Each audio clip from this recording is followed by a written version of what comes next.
Tom with bio Shilim, she, three, do, hen, bio, Diri Brian Shaw, egg, leave no yacht as America.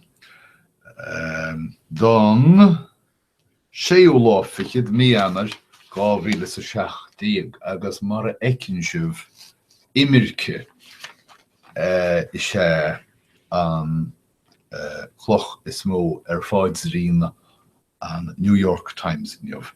Feici míid cár de chuid an fatróil teorainn in ecin le McAllen, Texas. Tugtar le fios gur thóg an tuachtarán Trump os deachradum sin rá chéad choscéim I dro bála a thógáil teorainn Mexico. Nis ní waci mé sin níthe baci mé sé tá Donald Trump ag seola achtas dhéir Imirce America agus ag cartús láiseach leis mála. Ach is waslamaí is cosúil atá sé ag díriú áirde dús agus go háidethe roine Syriacha. Blokáil for iad go hiile is go hamláin in íireacht gort glána a dhéanna na bithúnaí mar is sisin. Táthar ag tosú láiseach an mála seo, ní is agam thosa sé nó riide agus déam for íireacht in Imirce gan fápéis sé sin neamh údrathe Imirce. Sceithú áardú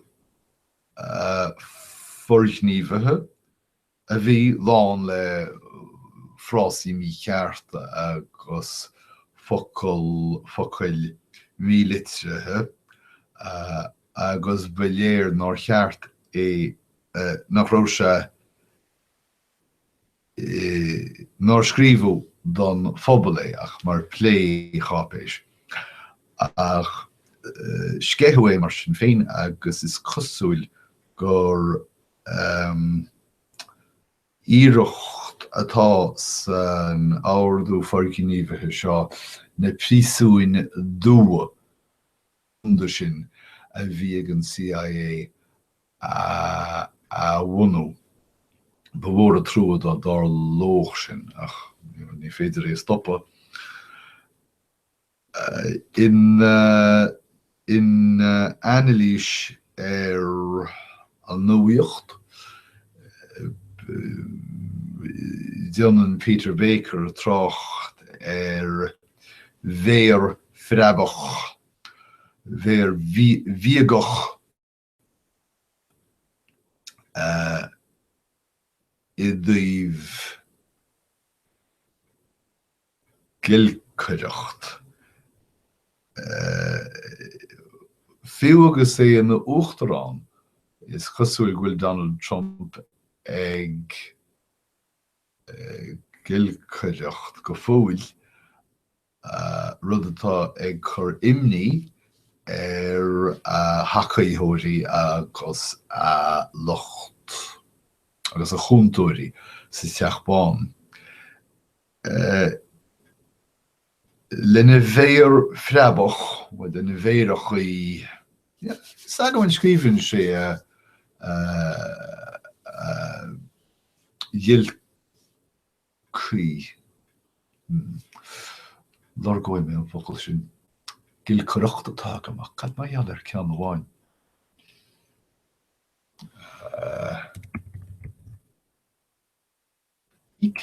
Gig, tweet, gilc. ach cadéan ifir olra do dhilk gilcin agus doch. Cibé, is léir go bhfuil Trump ag brean o'r an telefís go minic agus ag freagart an méid ecin sé go taidoch agus go talamach agus níl seo ag choráis réine.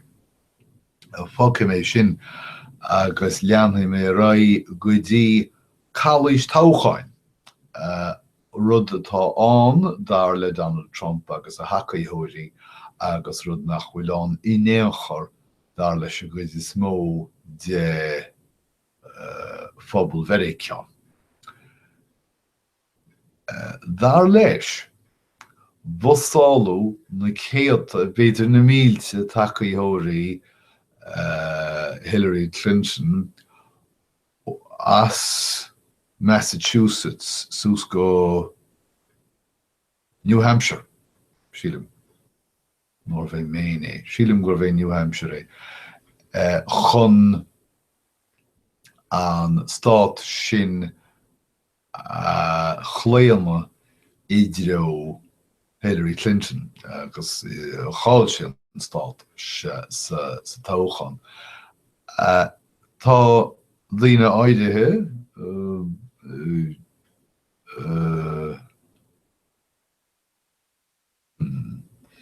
ceanile táim tráchtarí dócha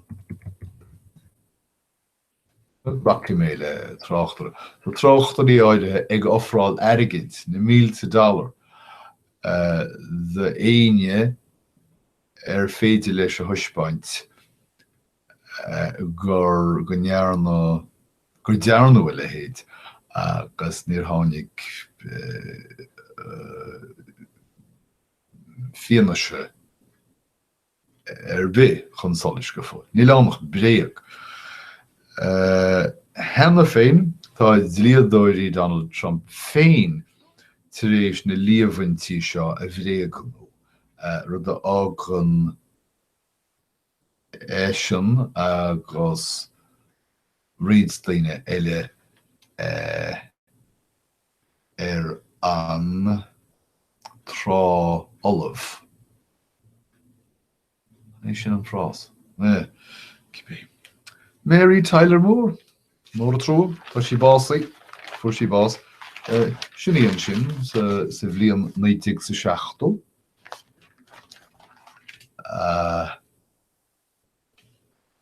Fuair sí bás de bhór stad cardoscóvógach. Well, tá sin gine deachas tócha stad cardoscóvógaí. Ní mailim an téarma ach ar nó ní mailim é mar níor chóla me hena é ní úsáidir gréilge mór an chun staidian í sláinte an chuirsí sa géan ar staidian í sláinte mar sin. Ach, cahamid tosú nach gathe. Duine me ní smó cainte faoi sin i gceann nóméid. Ach, meabhrítear dúin gur thug sí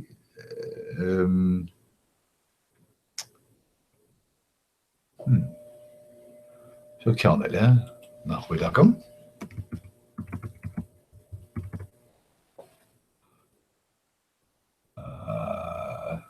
Taimhíú ag smuoin ar léiriú Taimhíú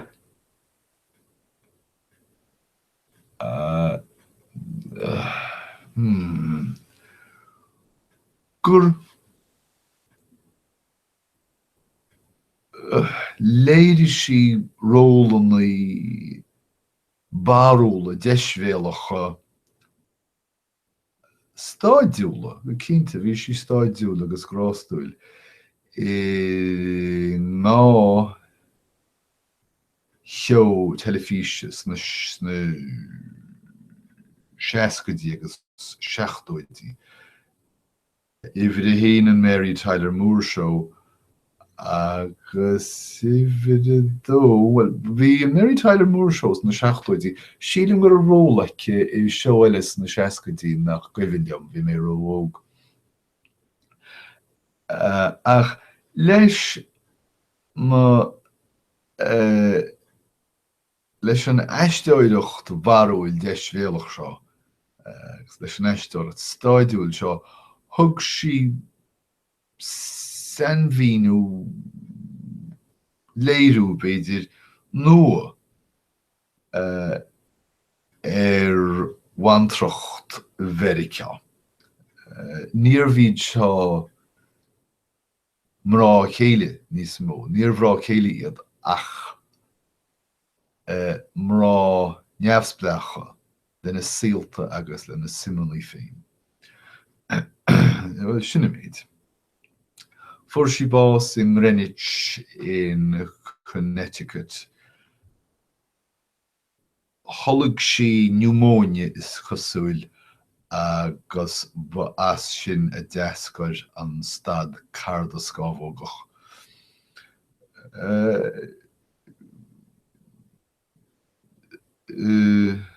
Dulling sí dólás príomháideach go leorí féin in is síl, agus bhíonn gur léirí sí an dólás sin sa ról bhíeice in sa scan an ordinary people, nídig sa hochtú.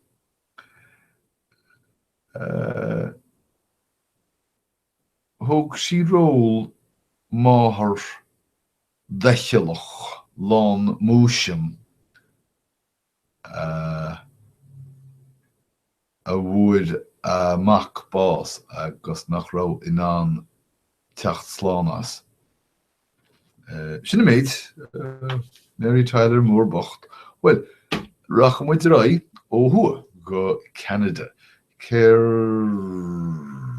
the Toghcháin le Justin Trudeau. Well,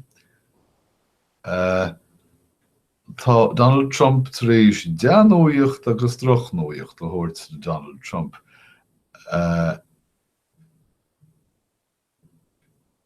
Suchaí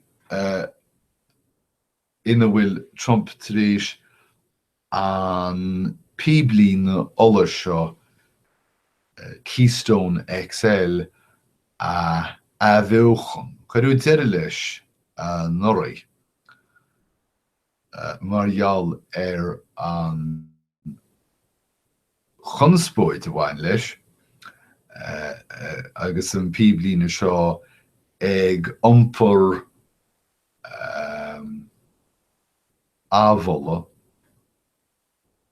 Ábhola nach caiime sin ich ecailt, má sách cínta go ceart am.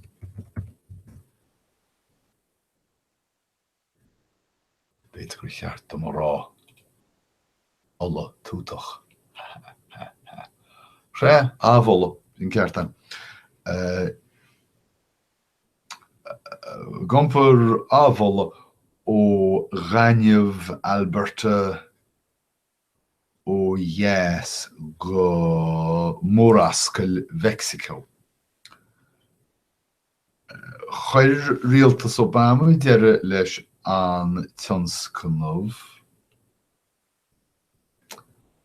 chúiseannaí tímphealachta agus leis sin hír Justin Trudeau ó iarmhairtí a thógála. Nach anis seo é arís a bheochta. Tá feicimid tuairisc as an Iarraig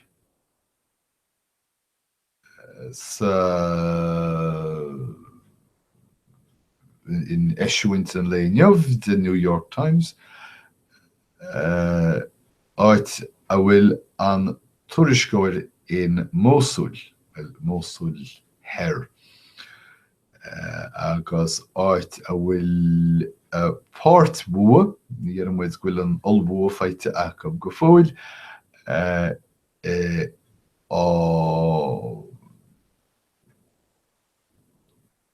sríochnú le trí bhí nús. Tá Green grafadóirte chuid the New York Times an chun a bheithine inné an cheúre agus an muil atá fanta. Chua tuairiscúirte chuid the New York Times go Mogadishu ord chathair Somalia. Agus chua an chathair agus an orbert sa chathair go mór gionir go dtí gur hosa na bhuamaí ag titim. Joaquín Guzmán Loera, El Chapo, as Mexico. Díbriú as Mexico rint seacht níohin, agus tá sé tríos pléadáil neamhcheantach brísú na Mrooklyn chúiseanna drogaí. Ach ba sé ein dechar ró iad a héana. Is léir gur cean féine runganna drogaí agus go mo mhórhangara sa tionscail. Tá agróirí léirsú frithjinmhile tréis garam a chormach ag chur a nimní in uil fao go práineach agus atá sé go gaiiteach siad an méid céan a daoine ráidsan í Washington agus a chormrá le lín insealmhathe Donald Trump. Gnó, well, nach méonar dóibh, tá an Dow Jones tríis an 50,000 a háru. Eisteach le rá, ní bhraham ní sevre dá réir. Bhí 2017 suaite go leor don gnó, ach má sé tá an slat túis suntasach seo, suntasach ó híomh na mothúchainte cibé tríis cloch mhíle a bhainteach agus rud a chuir íomhráide fiú na skepticóirí. Caiim sin dhécailnis.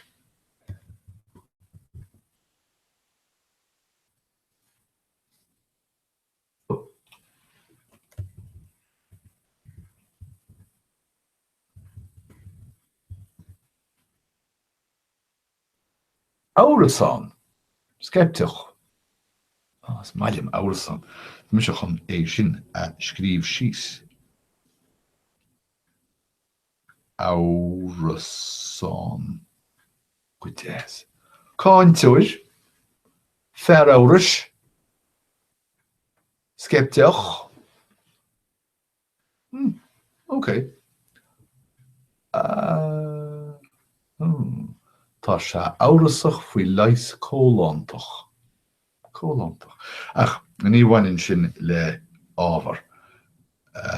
Tá na hárasán is cruite. Na hárasán fiú a bhfuil an seantaithí is farsinge acu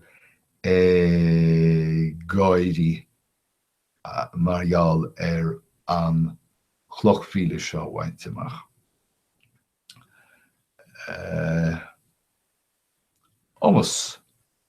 Amasach. Frihamasach. Cén chuí ar bhéidir leis rialtas federálach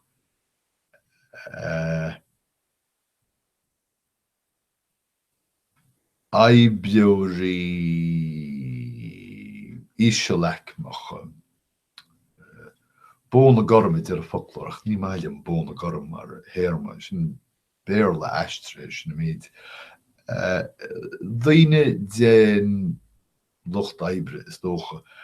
Cén chuí ar féidirí de chur eise gabir? Well, bhain fri amasach téad í ineistú san omíocht leis tí chun an technoliacht a hógáil atá ag ua aibriú an monarchana.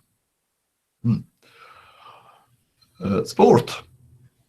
Usain Bolt, will is agad agus mu de kainter árasáin, is árasán mór mise.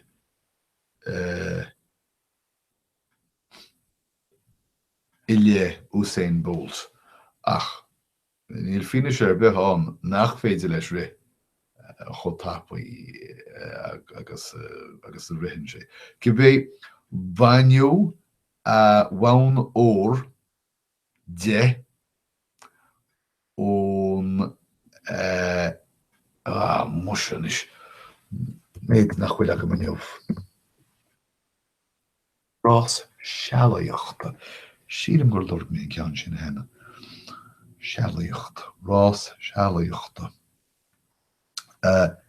Ris sé rás sealaíochta glyfi Olympiche Beijing sa bhliain 2008 di le co-imleoir, co-rahi, Nesta Carter. Agus tá an lead seo Nesta Carter feite ceantach sáú rialachaí dópála. Agus dá réir sin cáilhí an irin go léir a muoin. Má sé Usain Bolt go fóil sealmhóir ná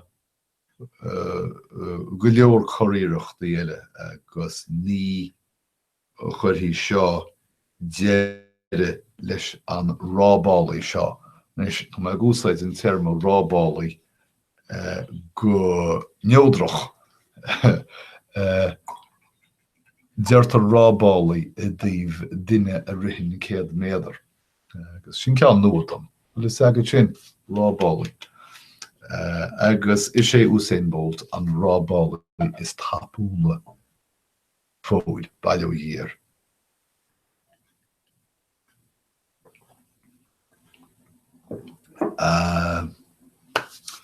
Rás sealaíochta baide. Stíl, fashion. Tá Tom Brown agus Rick Owens, ní is agam cé hiad, ach is dearthóidí éadaí iad is tócha. Sin méid atáil is agam fób. Ego fráil máistir rangannaí. nó beidir ag diana sár thuispántas le éadaí fearr agus na thuispántas seo teamh le smaointe úr nua a dhéanann a héanning lek leis na hamantaí ina bhfuilmuid. So sin iad na scéalta nuaíochta go léir.